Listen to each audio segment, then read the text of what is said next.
Hello everyone. मेरा नाम है डॉक्टर कोमल सिंह चौहान और आज की वीडियो में जो थ्योरी ऑफ द स्टेट हम समझने वाले हैं वो है गांधीयन थ्योरी ऑफ स्टेट। तो चलिए शुरुआत करते हैं आज की वीडियो की। देखिए, अब तक हमने जितनी भी थ्योरीज ऑफ द स्टेट समझी हैं उनमें से मोस्टली वेस्टर्न पर्सपेक्टिव से हैं और वेस्टर्न थिंकर्स द्वारा दी गई हैं। लेकिन आज की थ्योरी डिफरेंट है। ये एक इंडियन थिंकर द्वारा दी गई है, who is none other than the father of the nation, Mohandas Karamchand Gandhi. तो जो महात्मा गांधी की थ्योरी ऑफ स्टेट है, it is a unique blend of what it is and what it should be. ये थ्योरी क्या है और क्या होना चाहिए दोनों पर ही फोकस करती है। इट टॉक्स अबाउट कि स्टेट कैसी है और स्टेट कैसी होनी चाहिए। और स्टेट को लेकर गांधी जी का जो नजरिया है वो लिबरल और मार्क्सिस्ट दोनों ही व्यू पॉइंट से अलग है। लिबरल्स क्या सोचते हैं स्टेट के बारे में, इस पर भी मैं वीडियो बना चुकी हूँ, as well as Marxist theory of state पर भी मैं वीडियो बना चुकी हूँ। तो इनकी थियोरी एक चैलेंज प्रेजेंट करती है इन दोनों ही व्यूज को। महात्मा गांधी मानते थे कि लिबरल्स जो हैं वो बहुत ही ज्यादा एम्फेसाइज करते हैं इंडिविजुअलिज्म पर, वहीं जो मार्क्सिस्ट हैं वो एक्सप्लॉयटेशन पर बहुत ज्यादा फोकस करते हैं। गांधी स्टेट को लेकर कोई बहुत अच्छा विचार नहीं रखते थे। उनका मानना था कि जो स्टेट है वो वायलेंस को रिप्रेजेंट करती है, वो भी एक संगठित फॉर्म में, विच मीन्स कि स्टेट एक बहुत ही ऑर्गेनाइज तरीके से वायलेंस का प्रयोग करती है। यहाँ तक कि वो स्टेट को एक ऐसी मशीन मानते थे जिसकी कोई सोल नहीं है या आत्मा नहीं है। साथ ही साथ वो ये भी मानते थे कि स्टेट का आधार ही फोर्स है या बल है। लेकिन ऐसा नहीं है कि वो एक स्टेटलेस सोसाइटी को प्रेफर करते थे, बल्कि वो एक मिनिमल स्टेट को प्रेफर करते थे। एक ऐसी स्टेट जो बहुत ही कम फंक्शंस को परफॉर्म करे। वो मानते थे कि स्टेट जरूरी है जब तक एक इंसान या इंडिविजुअल परफेक्ट ना बन जाए। और साथ ही साथ वो इस व्यू पॉइंट को भी सपोर्ट करते थे कि वो गवर्नमेंट बेस्ट होती है जो सबसे लीस्ट गवर्न करती है। That government is the best which governs the least. और उनके जो स्टेट से रिलेटेड आइडियाज हैं वो उन्होंने मेनली अपने वर्क हिंद स्वराज में प्रेजेंट किए हैं। गांधी जी की थियोरी ऑफ स्टेट को हम दो पार्ट्स में समझ सकते हैं। पहले पार्ट में हम समझेंगे कि उनके स्टेट को लेकर क्या विचार हैं या क्या व्यूज हैं, और सेकंड पार्ट में हम गांधी जी की आइडियल स्टेट को समझेंगे। तो सबसे पहले समझ लेते हैं कि गांधी जी के स्टेट को लेकर क्या व्यूज हैं। He was against the state intervention. उनका मानना था कि सरकार का हर मामले में इंटरफेयर करना इमोरल है या अनैतिक है, क्योंकि वो मानते थे कि जितना ज्यादा स्टेट इंटरफेयर करेगी मैटर्स में उतना ही ज्यादा करप्शन और वायलेंस इंक्रीज होगी एक सोसाइटी में। That's why he was against state intervention. और उन्होंने मॉडर्न स्टेट को भी क्रिटिसाइज किया है। जो उस समय में एक डेमोक्रेटिक मॉडर्न स्टेट एग्जिस्ट करती थी उसको वो क्रिटिसाइज करते थे। और किन बेसिस पर उन्होंने क्रिटिसाइज किया है? He considers the state as a soulless machine. उनका मानना था जो वेस्टर्न टाइप ऑफ स्टेट्स हैं दे रिप्रेजेंट वायलेंस। वो फोर्स पर आधारित है। अपने आप को पावर में रखने के लिए वो फोर्स या वायलेंस का सहारा लेती हैं। यहाँ तक कि गांधी जी स्टेट और वायलेंस को सिनोनिमस मानते थे कि ये एक ही हैं। इसके अलावा वो ये भी मानते थे कि मॉडर्न स्टेट जो है वो इंडिविजुअलिटी को डिस्ट्रॉय करता है, और जो इंडिविजुअलिज्म होता है वो मेन रीजन होता है एक सोसाइटी में प्रोग्रेस का। तो अगर इंडिविजुअलिज्म ही डिस्ट्रॉय हो जाएगा तो एक सोसाइटी प्रोग्रेस कैसे कर पाएगी? वो मानते थे कि हम इंडिविजुअल को फोर्स नहीं कर सकते किसी काम को करने के लिए, और एक सोसाइटी प्रोग्रेस तभी करेगी जब एक इंडिविजुअल अपने फंक्शंस विलिंगली परफॉर्म करेगा, अपनी मर्जी से परफॉर्म करेगा। इसके अलावा उन्होंने ब्रिटिश लेजिस्लेचर को भी क्रिटिसाइज किया है, यानी कि ब्रिटेन की विधान पालिका को। वो मानते थे कि बड़ी बड़ी पर्सनालिटीज ब्रिटिश लेजिस्लेचर का हिस्सा रह चुकी हैं, लेकिन उनमें से किसी ने भी प्रेजवर्दी काम नहीं किया है। हालांकि इसमें हम ये चीज ऐड कर सकते हैं कि लेटर ऑन गांधी जी ने अपना व्यू पॉइंट थोड़ा चेंज किया। उनका मानना था कि जो पुराने ज़माने के लेजिस्लेचर्स हैं उनके मुकाबले में जो आज के ज़माने के लेजिस्लेचर्स हैं, विच मीन्स जो गांधी जी के ज़माने के लेजिस्लेचर्स हैं, वो यूजफुल काम कर रहे हैं। Another criticism was that The modern state is not based on moral values. Modern state नैतिक मूल्यों पर आधारित नहीं है, बल्कि वो तो अनैतिक है, वायलेंस का यूज करती है। ट्रूथ और नॉन वायलेंस जैसी मॉरल वैल्यूज को वो कोई इंपॉर्टेंस नहीं देती, और इसीलिए एक ऑल्टरनेटिव स्टेट को डेवलप करने की जरूरत है जो कि मॉरल वैल्यूज पर आधारित हो। He also supported a decentralized state. वो कॉन्सेंट्रेशन ऑफ पावर के अगेंस्ट थे, विकेंद्रीकरण को सपोर्ट करते थे। उनका मानना था डिसेंट्रलाइजेशन या विकेंद्रीकरण डेमोक्रेसी का एक सबसे इंपॉर्टेंट एलिमेंट, एक बेसिक एलिमेंट है। तो सोसाइटी में जो पावर है वो डिसेंट्रलाइज होनी चाहिए, एक जगह पे कॉन्सेंट्रेटेड नहीं होनी चाहिए। हर एक सिटीजन को डिसीजन मेकिंग में इन्वॉल्व होना चाहिए। And he also supported popular sovereignty. Popular sovereignty क्या होती है, ये हम social contract theory of state वाली वीडियो में समझ चुके हैं। सोवरेनिटी जो है, ये शासन करने की जो अथॉरिटी है वो लोगों के पास होनी चाहिए, ना कि स्टेट के पास।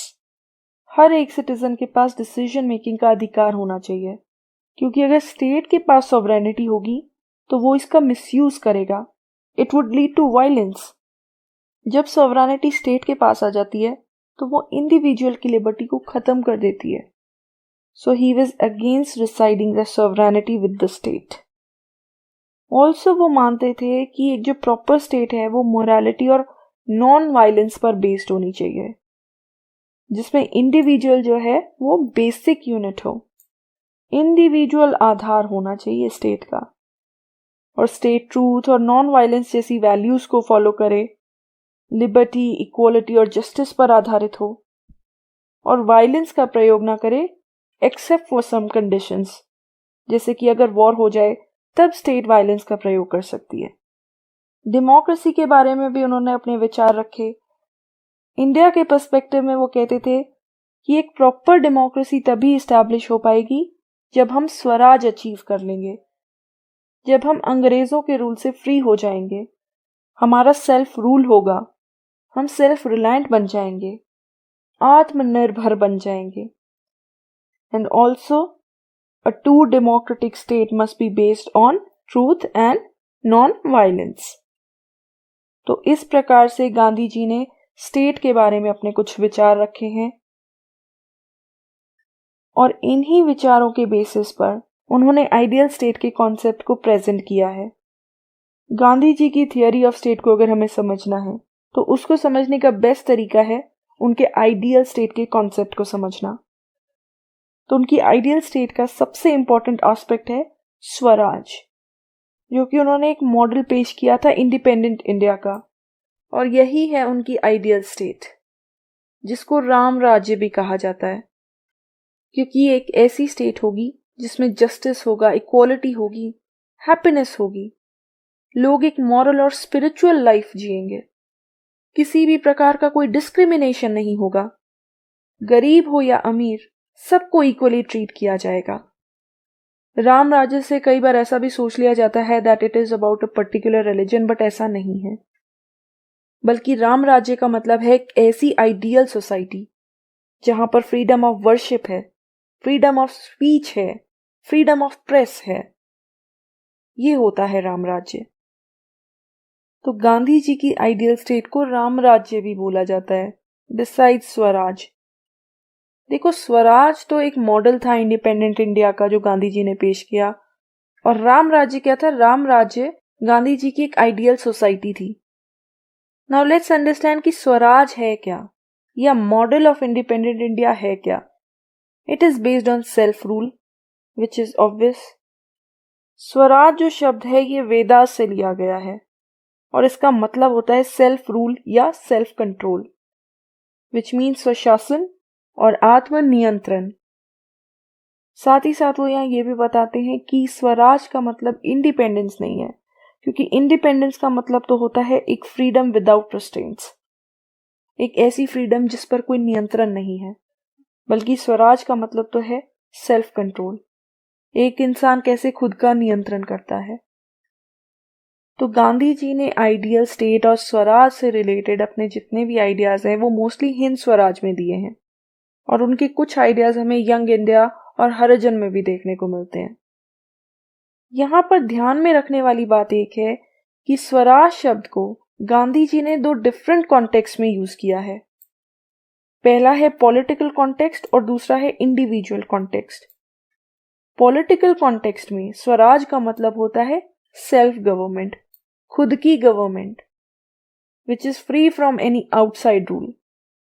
इसके अलावा it also refers to the model of independent India. उन्होंने एक स्वतंत्र भारत का मॉडल भी पेश किया है कि एक स्वतंत्र भारत कैसा होगा, उसमें स्टेट कैसी होगी, उसके लिए भी उन्होंने स्वराज शब्द का प्रयोग किया है।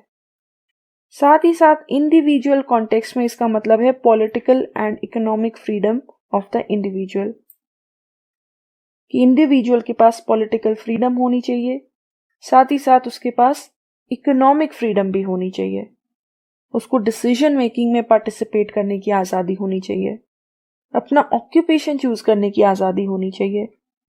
सेल्फ रिलायंट या आत्मनिर्भर बनना भी स्वराज है। तो डिफरेंट कॉन्टेक्स्ट में स्वराज शब्द का प्रयोग किया गया है। It mainly refers to self rule and self reliance. Now comes the features of Gandhi's ideal state. जो आदर्श राज्य है गांधी का, वो कैसा है, उसकी क्या क्या कैरेक्टरिस्टिक्स हैं। तो जो सबसे पहला और सबसे इंपॉर्टेंट फीचर है that is ideal state as a self governing local village community.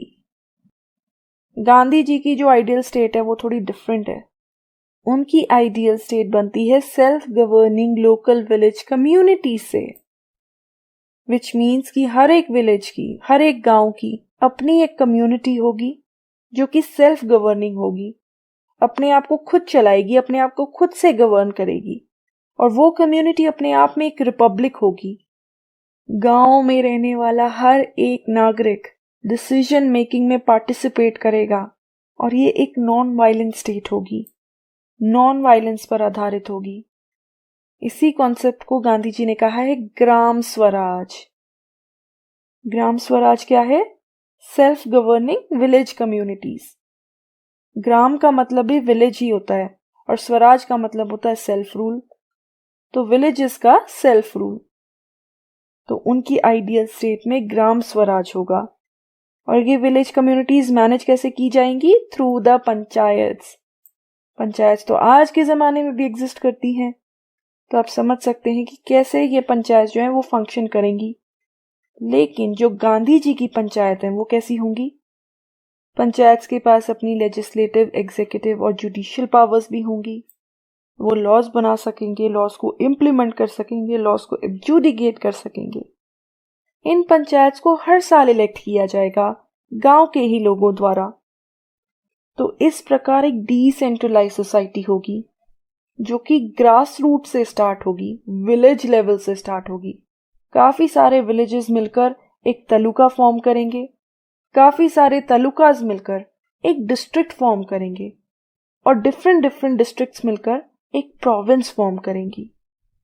इस प्रकार जो गांधी जी की आइडियल स्टेट है ये डिसेंट्रलाइजेशन पर बेस्ड है, and it's also based on participatory democracy. गांव का हर एक पर्सन डिसीजन मेकिंग में पार्टिसिपेट करेगा, अपनी मर्जी से पंचायत को भी इलेक्ट करेगा। तो जो ये विलेज कम्युनिटीज होंगी ये लोगों के कंसेंट पर आधारित होंगी। साथ ही साथ आइडियल स्टेट में पुलिस का भी एक अलग ही रोल होगा। They will be the servants and not the masters of the people. वो लोगों को डोमिनेट करने की कोशिश नहीं करेंगे। साथ ही साथ उनके पास हथियार तो होंगे, बट वो उनका यूज कभी कभार ही करेंगे। वो बेसिकली लोगों की हेल्प करेंगे। अगर सोसाइटी में कोई डिस्टर्बेंसेस हो रही है तो लोगों के साथ ही कोऑपरेट करके उन डिस्टर्बेंसेस को सॉर्ट आउट करने की कोशिश करेंगे। Also crime would be treated as a disease. Crime को एक डिजीज की तरह देखा जाएगा, ना कि एक ऑफेंस की तरह जिसका एक इलाज करने की जरूरत है। सिवियर पनिशमेंट्स नहीं होंगी सोसाइटी में। जो नेचर ऑफ पनिशमेंट है वो रिफॉर्मेटरी होगा, जो इंसान को रिफॉर्म कर सके, उसे एक बेहतर इंसान बना सके। ऑल्सो इस सोसाइटी में कोई एक्सप्लॉयटेशन नहीं होगा, या कन्फ्लिक्ट नहीं होगा।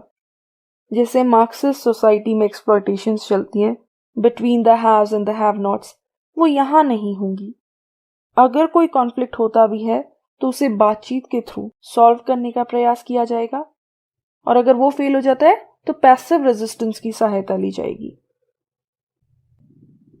गांधी जी की जो आइडियल स्टेट है वो सेल्फ सफिशिएंसी पर आधारित होगी। It would be self sufficient. Her village उतना ही प्रोड्यूस करेगा जितनी की उसे जरूरत है, क्योंकि गांधी जी मानते थे कि गांव को, विलेजेस को अपना खाना, अपनी क्लोथिंग खुद ही प्रोड्यूस करने चाहिए, ताकि इससे हम एक्सटर्नल रिसोर्सेज पर या बाहरी रिसोर्सेज पर डिपेंडेंट ना रहें और सेल्फ सफिशिएंट बन सकें, आत्मनिर्भर बन सके। गांधी जी की आइडियल स्टेट स्वदेशी को भी सपोर्ट करेगी, जिसके थ्रू लोगों का इकोनॉमिक वेलफेयर हो सके, क्योंकि वो मानते थे कि पॉलिटिकल इंडिपेंडेंस का इकोनॉमिक वेलबींग के बिना कोई यूज नहीं है। गांधी जी मानते थे इकोनॉमिक वेलफेयर तभी होगा जब हम स्वदेशी को यूज करेंगे, लोकली मेड गुड्स को यूज करेंगे, और ना ही सिर्फ यूज करेंगे बल्कि उनको प्रोड्यूस भी करेंगे। तो वो प्रमोट करते थे लोकल प्रोडक्ट्स को। वो कहते थे हमें ज्यादा से ज्यादा लोकल प्रोडक्शन करना चाहिए, हमें इंपोर्टेड गुड्स पर डिपेंडेंट नहीं होना चाहिए। इसलिए वो सपोर्ट करते थे कि लोकल इंडस्ट्री सेट की जाए, स्मॉल स्केल इंडस्ट्री सेट की जाए, उसकी शुरुआत गांव से ही हो। वो इंडस्ट्रीज हैंडीक्राफ्ट से रिलेटेड हो सकती हैं, खादी से रिलेटेड हो सकती हैं, या फूड आइटम से रिलेटेड हो सकती हैं। ऐसी इंडस्ट्रीज को प्रमोट करना चाहिए। इसके अलावा कंस्ट्रक्टिव प्रोग्राम भी एक इम्पॉर्टेंट एस्पेक्ट है। वैसे तो ये अपने आप में ही एक सेपरेट कॉन्सेप्ट है, बट आइडियल स्टेट के पर्सपेक्टिव में अगर हम बात करें तो कंस्ट्रक्टिव प्रोग्राम एक ऐसा प्लान था जिसमें कुछ ऐसे आइडियाज दिए गए थे जिसके थ्रू सोसाइटी में बेहतरी आ सके, सोशल इकोनॉमिक अपलिफ्टमेंट हो सके। और उनमें से कुछ आइडियाज थे अनटचेबिलिटी को रिमूव करना, खादी को प्रमोट करना, विमेन का अपलिफ्टमेंट करना, एक ऐसी एजुकेशन पर फोकस करना जिसके थ्रू इंडिविजुअल का ऑलराउंड डेवलपमेंट हो सके, साथ ही साथ कम्युनल यूनिटी को प्रमोट करना। इसके अलावा ट्रस्टीशिप भी एक इम्पॉर्टेंट फीचर है गांधी जी की आइडियल स्टेट का। गांधी जी प्रॉपर्टी को ईविल समझते थे, तो गांधी जी का मानना था कि जो अमीर लोग हैं जिनके पास प्रॉपर्टी है वो अपनी प्रॉपर्टी को ट्रस्टीज या गार्जियन बन के मैनेज करें। इसका मतलब ये है कि वो लोग अपनी प्रॉपर्टी के ओनर्स नहीं कहलाएंगे बल्कि ट्रस्टीज या गार्जियन कहलाएंगे, और उस प्रॉपर्टी को लोगों के वेलफेयर के लिए यूज करेंगे, ना कि अपने वेलफेयर के लिए। हिंदी में इसको न्यास व्यवस्था कहा जाता है, और इसका एम था सोसाइटी में इकोनॉमिक इक्वालिटी लाना, क्योंकि इससे क्या होगा कि जो अमीर लोगों के पास प्रॉपर्टी है, जो रिसोर्सेज हैं, वो उसके ओनर्स नहीं रहेंगे बल्कि उनके ट्रस्टी बन जाएंगे, उनके गार्जियन बन जाएंगे, और उन रिसोर्सेज को जनता के भले के लिए यूज किया जाएगा। ऑल्सो गांधी जी की जो आइडियल स्टेट होगी उसमें women and men will have the same rights, equal rights होंगे दोनों मेन एंड वुमेन के लिए, and there will be greater role of the state in economic affairs. वो मानते थे कि इकोनॉमिक स्फेयर में स्टेट को एक स्ट्रॉन्ग रोल प्ले करना चाहिए। स्टेट जो है वो हैवी टैक्सेस लगाए, हैवी इंडस्ट्रीज की ओनरशिप स्टेट के पास होनी चाहिए, लैंड की ओनरशिप स्टेट के पास होनी चाहिए, ताकि कोई भी इंडिविजुअल या क्लास बहुत ज्यादा रिच ना बन पाए। तो ये था Gandhi's concept of ideal state. तो हम कंक्लूड कर सकते हैं ये कह के कि गांधीयन थियोरी ऑफ स्टेट में भी कुछ ड्रॉबैक्स हैं। इसको यूटोपियन माना गया है, which is incapable of realisation.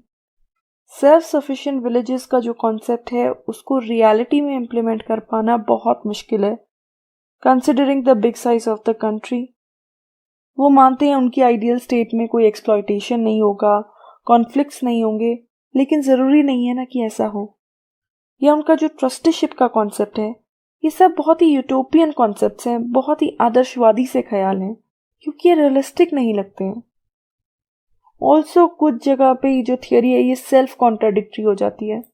एक तरफ तो गांधी जी सपोर्ट करते हैं मिनिमल स्टेट को, वहीं दूसरी तरफ वो कहते हैं कि स्टेट को तो इकोनॉमिक स्फेयर में इंटरवीन करना चाहिए, हेवी टैक्सेस लगाने चाहिए।